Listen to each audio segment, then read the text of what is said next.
Investing in coaching and mentors has really propelled me along in my health, wealth, love, and happiness. My first big significant investment in coaching and mentors was all the way back in 2013 when I invested $25,000 in mentorship from Tai Lopez, whose videos you would have seen in the last couple of days. Well, this is part 3 of that 3-part series where I specifically asked Tai to give me his thoughts on how he's seen me develop over the years after I initially paid him all of that money. The reality is you wouldn't be watching me right now in this video if I hadn't have invested that money in mentorship with Tai. A mentor cuts the learning curve. A mentor speeds things up. A mentor gives you a roadmap. So at our annual AFL Live event in Sedona, Arizona, in front of 30 of our Project 90, Beyond 90 and leadership clients, I asked Tai for his thoughts on how he's seen me develop over the years and talk to the concept of buying happiness, speeding up the process. So enjoy this final part in this 3-part series with Tai Lopez. So Tai, a lot of my clients here always ask me, how did you start this business? And I go back to 2013 when I hired you as a mentor, and then I started the 30-day no alcohol challenge in 2015. I was just wondering if you might share what you recall of your experience with me as a student of yours and the iteration of the 30-day no alcohol challenge, because all the people in this room are here because, in part, because I hired a mentor, namely you, and then I started a business, which at the time was just this little 30-day no alcohol challenge, which was $67. And now, 8 years later, all of these fine folks are in the room and living an alcohol-free lifestyle. And they tell me certainly that they're living what you always refer to as the good life. They've reduced stress, they've reduced anxiety, they have a much more positive mindset. So I'm curious if you can just look back to those years and maybe just share any anecdotes or any thoughts on that. Well, I think, James took a big step back in 2013. I had a mastermind. It was $25,000. Back then, not many people were doing that. And I like to put a high price on stuff because I've always found people signal, you signal your reality too. So it's like when you give to charity, let's say you give $10,000 to charity and that's a lot of money for you, you're signaling to the universe that money is abundant, right? So all of a sudden the universe renders a world where money is abundant.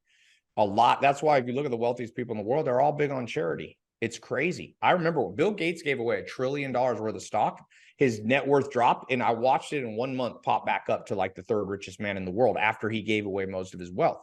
So you can hate on Bill Gates like my mom, but the man knows some of the universe's rules. And so when I was like, yo, it's 25 grand to have 12 phone calls with me, I remember you were a little worried. You're like, are you sure it's going to be worth it? But you took a step of faith and you signaled to the universe that money was abundant. And I'm proud of you. Look at where you are now. You got multiple businesses, and not only you have businesses, but you have businesses that are actually worthwhile and help the world.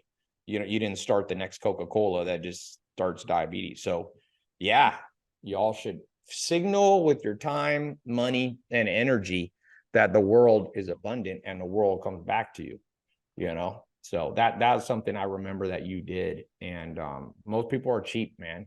I saw a guy, really interesting, kind of controversial guy. He said something that at first sounds wrong, but then I realized it was right. He said, use money to buy happiness. He didn't mean literally. So that's a crazy saying. What he meant was, I'll give you an example. You can't technically buy health, right?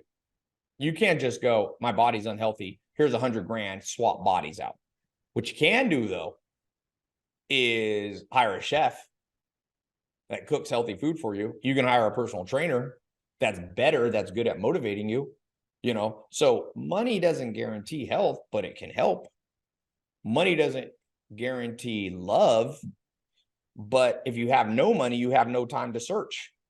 So one thing James did was he bought time by paying me 25 grand back then. Instead of having to learn some of that stuff that would have taken him 2 or 3 years, he sped up time. So a lot of it, that's why I say I buy books. I buy a couple $100 a day, sometimes, of books. People are like, you're spending 5 grand a month. I'm like, it speeds up. Time, maybe I shouldn't say time's finite because now they think time doesn't exist. But I like to cut the learning curve. So you cut the learning curve and it worked for you. And I've seen that from a lot of people. So congrats, James. Thank you, Tai. Thank you very much. Everyone, can we just say thank you to Tai? Thank you all. And I'm sure you'll learn a lot from James. I'm in Copenhagen. It's rainy today. It's warm there in Arizona, isn't it? Or is it cold? Cold but sunny today. Yeah. Yeah, it ain't colder than here. You know what an Amish guy told me? Never complain about the weather, because when you complain about things you can't control, you hardwire your brain incorrectly. So just complain about all stuff you can fix. Everything out that's outside of your control, roll with it. So I've had to be like, okay, I love Copenhagen weather. See you all. Bye. Thank you, Tai. Thank you, Tai. Yeah, thank you. Bye. Thanks, mate. Bye.